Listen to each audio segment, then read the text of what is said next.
to Inside Personal Growth Podcast. Deep dive with us as we unlock the secrets to personal development, empowering you to thrive. Here, growth isn't just a goal, it's a journey. Tune in, transform, and take your life to the next level by listening to just one of our podcasts.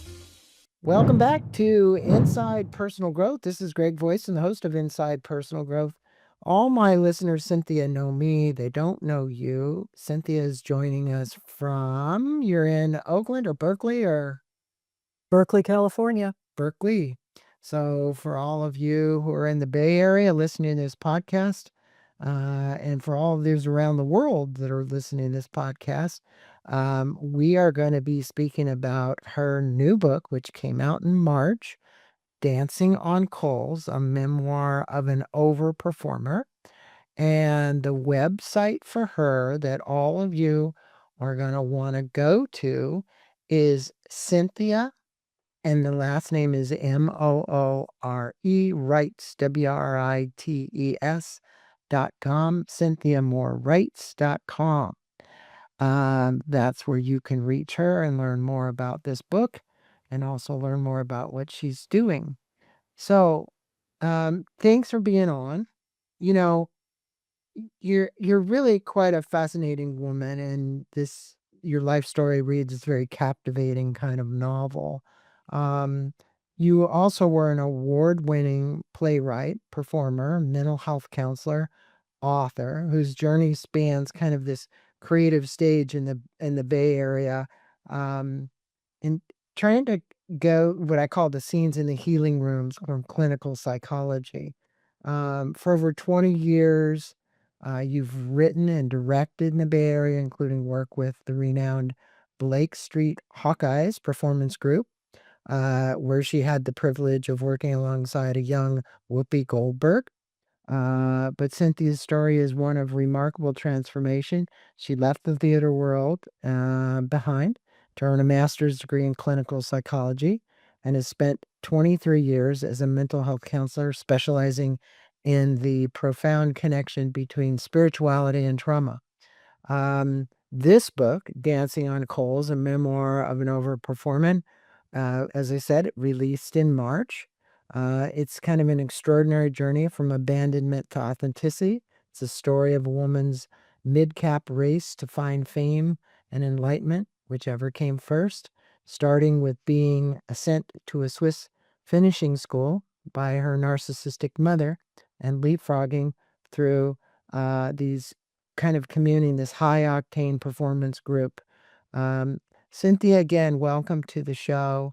The book is wonderful. It's a great way to bridge both spiritual, emotional, and our transformation in life. And you're a great story of that as we all take these journeys, maybe not the same as yours, but a way for people to relate. So the title of this, and I always wonder why people write books and when. Let's start there. You always have a choice. Something happens in life at a certain age or when, or you want to express it, or you want to get the message out to the world. Why'd you write this book and why now? Well, I started writing this book actually after I made the great pivot from being in the theater to becoming a therapist. And what I was needing to do by writing the book was to integrate these two wildly divergent parts of myself. I started out, as you described, Greg, the first 25 years of my life, the first 35 years of my life, actually, being in the theater, being performative, being extroverted, being looking for external validation, being externally motivated, if you will. And when I made the pivot and went back to school to get my degree as a clinical psychotherapist, I transitioned into a very internal state, a contemplative state, a quieter, more intuitive state. And I wrote the book to try to figure out who am I? Who are these two parts? Do they actually belong together? Do they work together? Do they inform each other? And turns out they did. They do, and your memoir is a good depiction of that, how these two work. Now, dancing on coals is pretty evocative, right? It's like, okay, Tony Robbins, let's walk across the coals. Many people know that. Can you tell us what this image means to you and how it kind of captures your journey as this overperformer?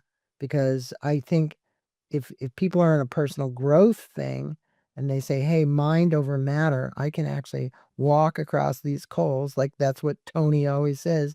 You can overcome the pain and not get burnt in the process. And I know you're somebody that believes that.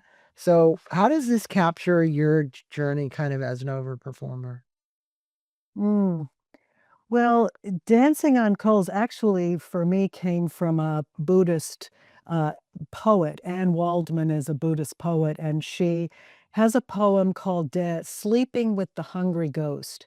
So, the hungry ghost is a notion in Buddhism that really captured my imagination. It's the idea that part of all of us that is craving, wanting, longing for something that we can't have, longing for something external, whether it be belonging or validation or affirmation or love.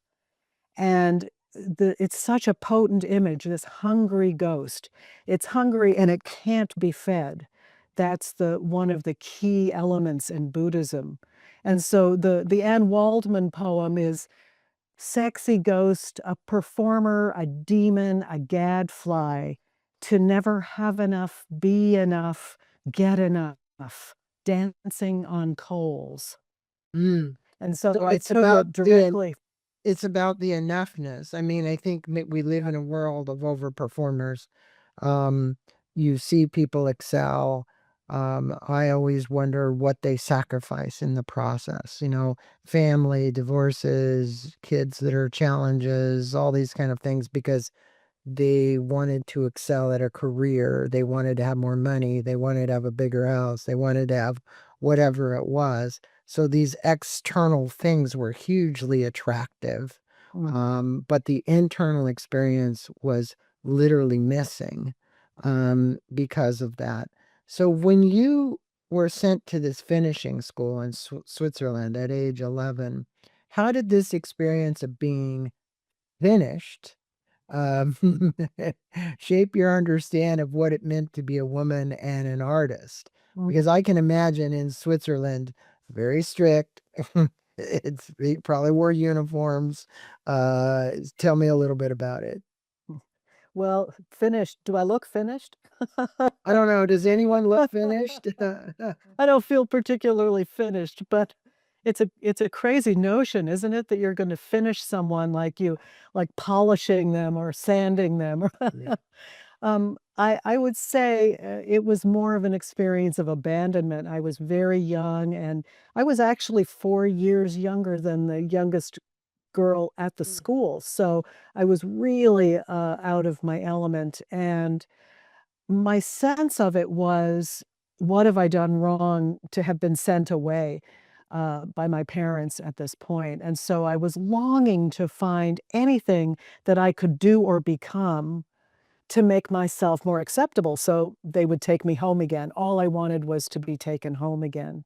And ironically, that's probably what happened, but it happened more metaphorically than literally. I didn't get literally taken home, but I did find home. And there was a pivotal moment when I tried to get my mother to take me home again and again, and I got that she wasn't going to. And in that moment that I got that, something snapped in me, and it was almost as though, "Okay, you're barking up the wrong tree. This is not going to give you what you need. Let's look elsewhere." And so it was a kind of an awakening moment where I stopped craving my mother's love and started looking for something else. I didn't know what it was, but it was liberating. Mm. What was your relationship like with your mother? I mean, for somebody to send him to finishing school, you talk about it.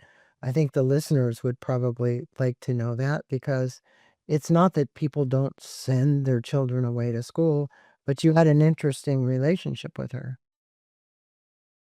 I was the 5th, child, and, so and by the time I came along, she was neck deep in a divorce, trying to get away from my father. She married another man. And so I was sort of an afterthought by that point. And when she sent me away, she just was done being a mother. She didn't want to deal with that anymore. And she was a fascinating woman. If you read the book, I'm sure you noticed there's some pretty intense scenes with her where she was a highly sexualized woman. She was a highly intelligent woman. She was capable of so much more, but she was an unhappy woman. And so she just wasn't able to be a mother, and I finally understand that now, and I'm able to forgive that, but at age 11, to be taken to another country and put into a school that you don't really belong in, it was a challenge. It Yeah. was a challenge, and Oh, I had to find a way. I think actually, I believe that trauma often sets us up for spiritual opening as mm, children. yeah. Well, with your Buddhist belief that you have, obviously you've come a long way and you certainly understand that. I mean, uh, the poem that you just cited was important. You know, and in your theater and performing years, you spent years, as you said, literally throwing yourself against the wall in experiential theater with this Blake Street Hawkeyes.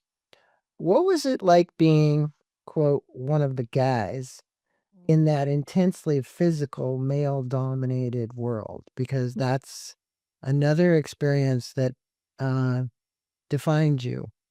Mm.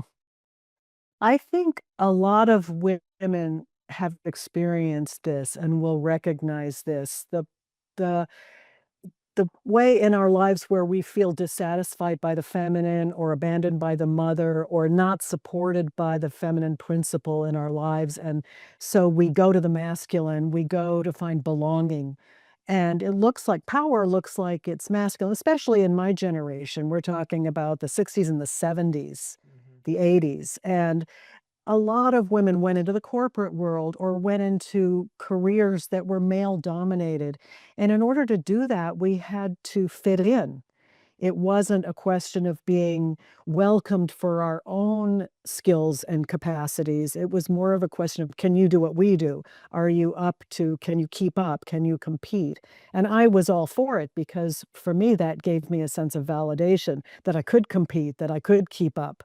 But as you mentioned earlier, the cost to that is prohibitive. You're giving up your sense of self, you're giving up your own internal gifts. There's a quote in the book where I said, I had a feeling something was missing, and I had a feeling it was me. Yeah, yeah. So what's interesting is that there was a powerful scene you talk about in the book where this director tells you that it was shit, and after an exhausting 40-minute aerobic routine, um, how did moments like this kind of fuel your drive to prove yourself worthy of this masculine approval? I mean, we were just talking about the masculine energy, the feminine energy. So, what how did that particular event significantly stick out? One where you actually wanted to write about it in the book too. I have 2 responses. The response I had at the time was one that I think many abused women have, where it was a response of wanting to do better, wanting to please, wanting to finally get his approval, which I did. But my response as I was writing the book as an older, wiser person was, why did you give him so much power? How Mhm. did you let him diminish you to that degree? Because it was abusive. There were quite a few abusive theater directors in those eras, and I encountered a few of them who would just get you up on stage and rip you to shreds in order to, I mean, ostensibly it was to dissolve your ego so you'd be a better performer, but I that's a remember the fine days line. I remember the days of Est. I actually Uh-huh. spent time in Est, and then that's basically what they did, right? So, try and break down that ego. Right. And I'm sure it worked to a degree because it does. It does. Yeah. I wouldn't say it's the best technique to do that, but it does. Um, Right. Look, in your transformation, you describe a pivotal moment when you fired your mother, you say, at age 11. We were just talking about that. What did it Mm. mean to make that choice, and how did it set you on the path of overperforming for love and acceptance? Because you weren't getting the love from mom, so you literally took a different path. You wanted to find something, you said, and you knew it couldn't be mother because she wasn't really having you back. So what happened to you? What did you do? Well, I did 2 things again, actually. One of the things I did was I shut down, which was a trauma response, which I needed to do a lot of healing on because I closed my heart and said, "I'm going to stop looking for love from my mother, from humans, from family." And so that was a form of shutdown. But at the same time, there was a voice in me that said, look elsewhere for what you need." And that voice in the book, I call it the voice of a playground monitor. It was actually a wise voice, and it told me to keep looking for satisfaction somewhere else, not my mother. And unfortunately, I spent 20 years looking for it from audiences and critics and directors, so that wasn't the right place to look either. But the voice kept guiding me until I finally was directed to meditation, Buddhist practice, my own healing process. And then I started to realize that the voice was leading me internally rather than externally, and finally to peace. Well, it required that you take a path to find your own spiritual being, and finding and guiding into Buddhism, or at least the practices or the mindsets around that, the meditation, the mindfulness is required to bring you that peace, that calm, that tranquility that isn't occurring. And again, it's about redirecting that energy. You certainly, even at that age, had this energy, and you need to find a way um, to move it someplace else, right? To move it Right. someplace. So the transition from acclaimed performer to therapist seems like a complete reinvention to anyone reading the book. What drove you to leave the theater world, and how did that feel like another kind of performance initially when you had to leave? Mm. Well, I think something broke. It was looking for approval, looking for validation, recognizing at a certain point there was a moment where I said, "I'm not getting this from the theater. This is never going to come from the theater." It was a parallel moment to, "I'm never gonna get this from my mother." And so what I think we all many of us need to do in those moments is drop into the unknown where you don't know what's next, where you surrender to a kind of despair that says, "I don't know where it is. I don't know where it's going to lead me." And you open up and you do a lot of praying, you do a lot of meditating, and ultimately, if you really surrender to that unknown, I do believe we're guided to the next, to the chapter that we actually are called to inhabit. And so I was called to go back to school and study psychology, and it resonated with my whole being. It was internal, it was nuanced, it was intuitive, it was an art form. I could translate a lot of the art form of theater into being a therapist actually and utilize a lot of those skills. So I had to do a descent into the dark night of the soul. I had to go into the unknown, and then I had to follow the guidance until I found the next chapter. It was it was interesting. We're gonna skip forward a little bit in this memoir, but you write about marriage and motherhood. Mm, You you you said David represents this beautiful contrast to your driven nature. mm, He described as somebody whose rooms are empty, mm, like an enlightened being. How did finding that stability change your relationship to your striving? mm. Most people who've grown up with trauma understand that we become hyper attuned, hyper vigilant to our environment. We're really sensitized to other people's moods and expressions of energy, especially if you grow up in an alcoholic or a dysfunctional family like I did. And so when you're hyper vigilant and hyper attuned, your system is working overtime. And when I met David, my husband, I recognized a calmness of in his nervous system that was absolutely soothing to my nervous system, Mhm. and it was essential. It was a magnetic. I was called to join with that. It represented something that I could have as well, that I didn't know about, that I hadn't experienced. And so he's taught me over the years. We've been married 43 years, and he's taught me. Congratulations. Thank you. Yeah. Most people, I've been married 47. Oh, So great. You understand. I do. Congratulations. It's called compromise. It is. Flexibility. Yeah, compromise. So you found this kind of vessel that Mm. you could be safe with Mhm. and feel loved with. Is Yes. that right? Yes. Yeah. And that's probably a good way to look at it because, when you take a sailboat out as a vessel and you take this long journey through life, Mm. being with a vessel or on a vessel that brings you comfort is a great metaphor here. Yes. Um, Now you write honestly about feeling like an imposter as a mother. Now I Mm. could imagine you did because of your mother. How did becoming a parent challenge your identity as someone who needed to excel at everything? And when did you give that up so that you could be a mother? Mm. Mm, or have you ever? I bet that's the question. Or Still working on that one. or or is are your children still dealing with that?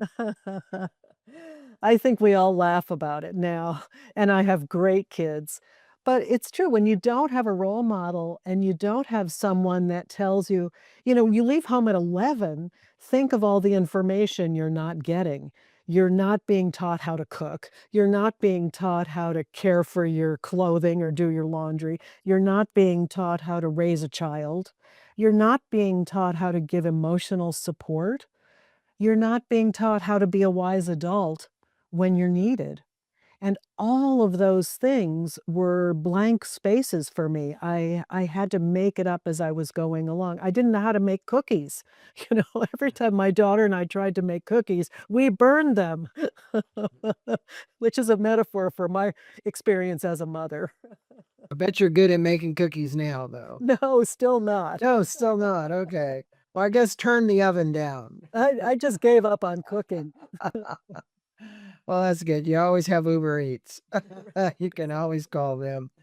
So, look, your work as a therapist has become another mirror for your own growth, obviously. And anybody who goes into psychology, I have a master's degree in spiritual psychology. Mm, It is a look inward, right? mm, We're all growing spiritually along this path.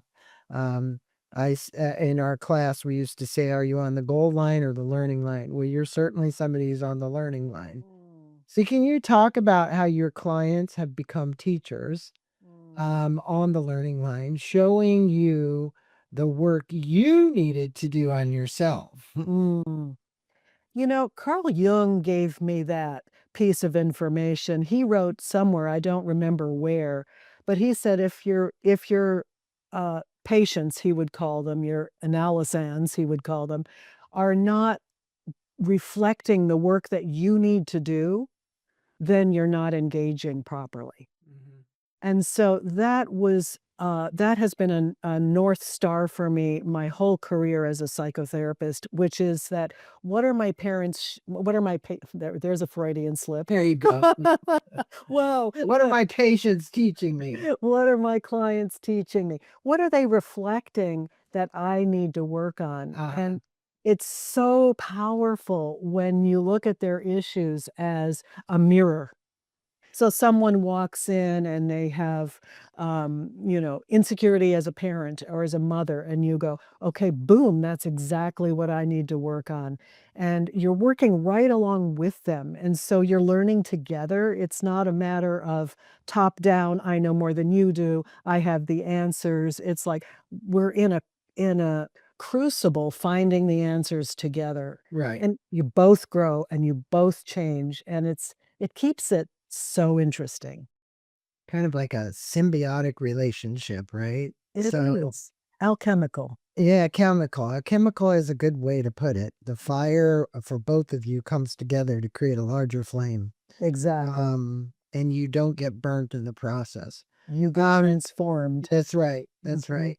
Now, there's a beautiful moment where you realize it was never about your mother. Mhm. Um, what was that breakthrough like, and how long did it take for you to truly believe it? I mean, that it wasn't a made up story. Mm. I say to my listeners, they've heard this a million times. We go through life making up stories and begin to believe the stories we made up, and then we begin to live those stories out, right? And that was early on. I was looking back. I just wrote her Byron Katie. You know, is it true? Is it really true? And I think that's what you really have to do here. When does this really become a knowing? Right. It's not about your mother. I mean, we can all learn that one, right? Right. You begin with the wound. It's all about my mother. I need my mother. I need my mother to bring me home. That's the original story.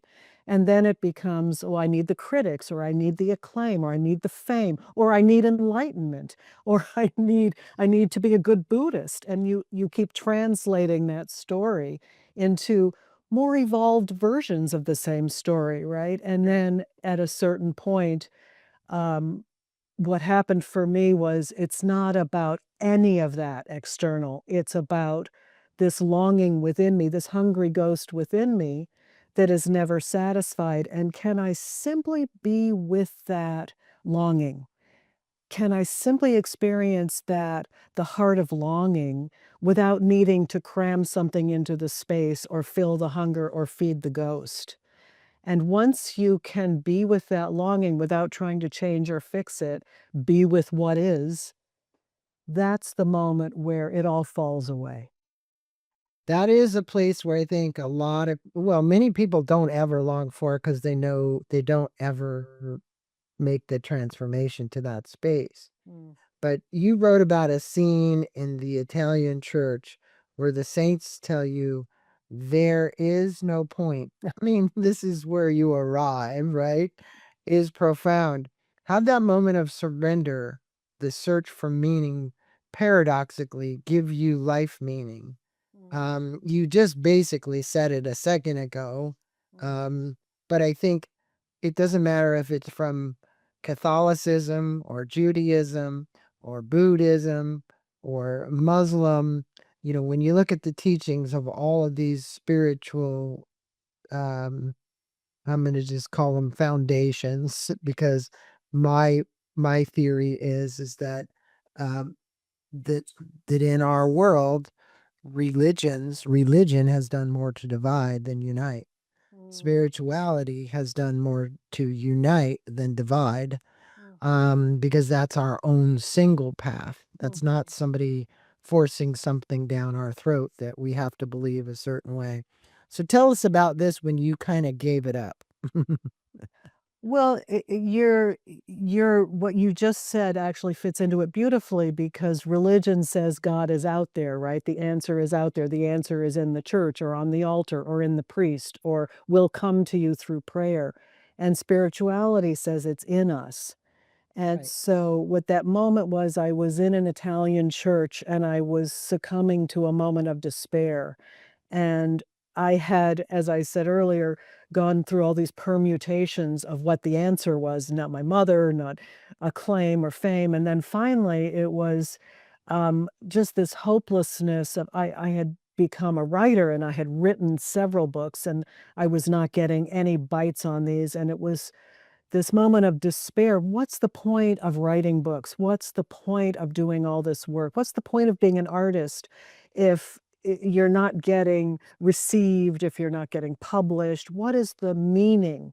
And in the church, the moment that came to me, I had these plaster saints all lined up around me, and they whispered into my ear, "There is no point. There Mm. is no meaning. There is no external. God is not outside you. There is nothing to work for. There is nothing to work towards. It's right here, right now. This moment is all there is." And it was an absolute thunderclap where my insides matched my outsides. They stopped being separate, and I felt the connection, and as you read in the book, I went back and forth with that connection several times. You get it, you lose it, you get it, you lose it. But that was a powerful moment of, there's nothing but this moment. Yeah, we talked about it a second ago. It's kind of your ego, Yeah. right? It's looking for something. And look, we're always going to have it. It's always going to be there. It's kind of hard to like get rid of it. Mm, But I remember this story. Thomas Moore was on here not that long ago. A mm, gentleman who used to be a priest who's written some amazing books. Matthew Fox was just on here a little bit ago. So I've had all this double dose of great spirituality here mm, recently. But um, Thomas More wrote about an incident where he went to Powell's Books to do a book signing. And he showed up, and you're going to love this analogy. And he got to the bookstore, and there was no one there. There was no one there. No one. Right. And the book manager, store manager came in and said, "Well, I think we probably had to cancel the evening." And he said, "I flew here all the way from XYZ to come to do this book signing." He said, "Well, I'm sorry, but no one showed up." So as he's walking the streets of Portland back to his hotel room, he starts to reflect on emptiness mm, and the significance of emptiness. And as you said, in this case, he reflected to me that it was just this epiphany of how much we can learn from being empty. mm, Okay. mhm. And in your case, there's no point. Your learning is from that emptiness because we're always trying to fill the void. We Exactly. don't have to spend the time filling the void. We need to spend more time in the emptiness, Uh-huh. right? Right. So great analogy at this point, right? Mm, The other story was Jan Phillips. She was a nun and written many books. A good friend was on recently about her being a nun in the church.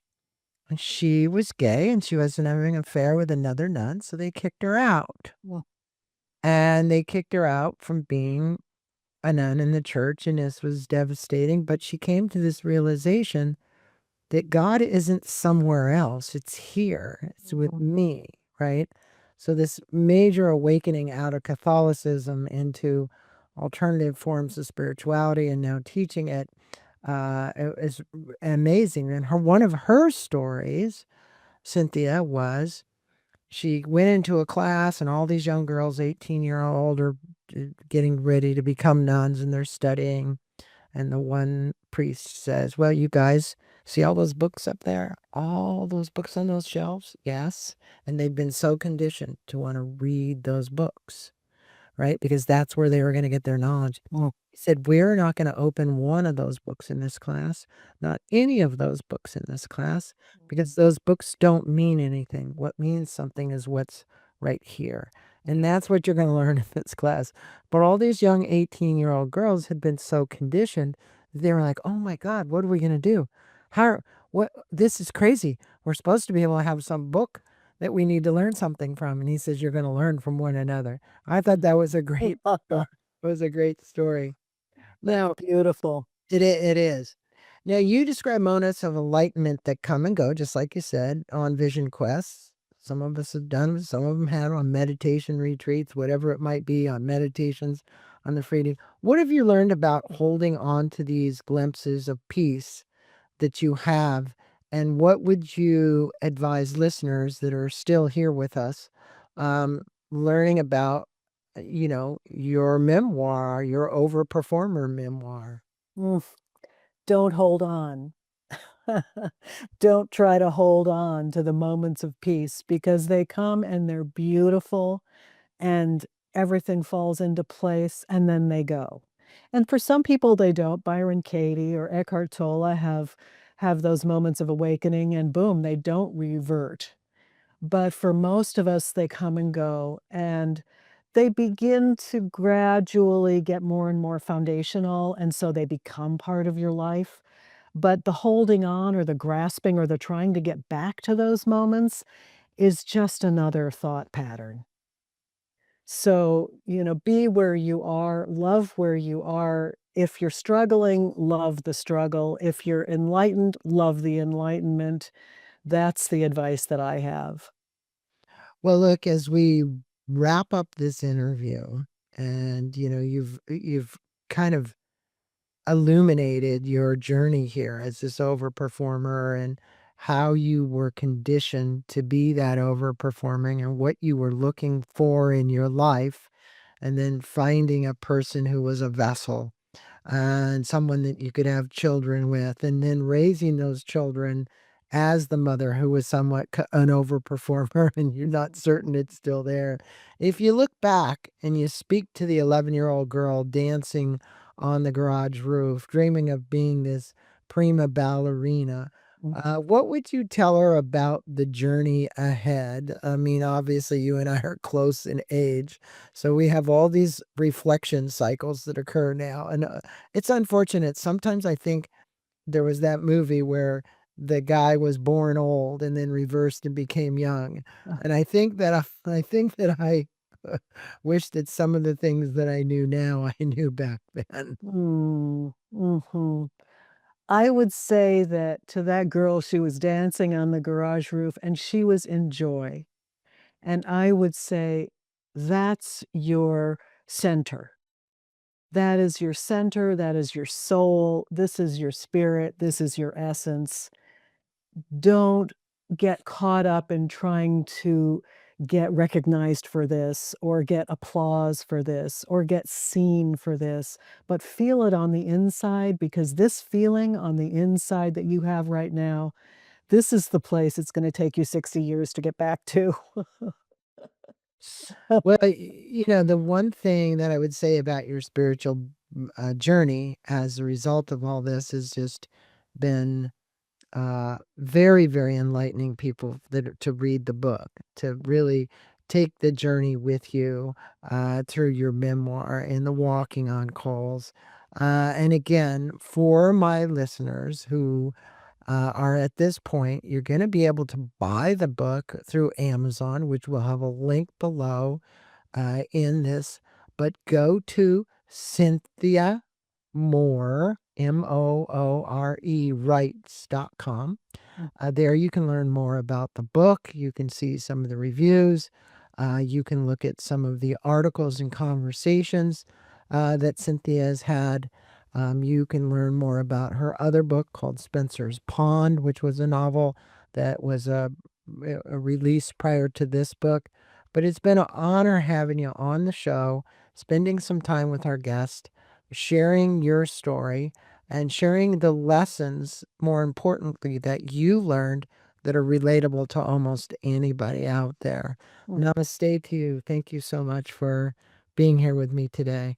Namaste, Greg. It's been a real pleasure talking to you.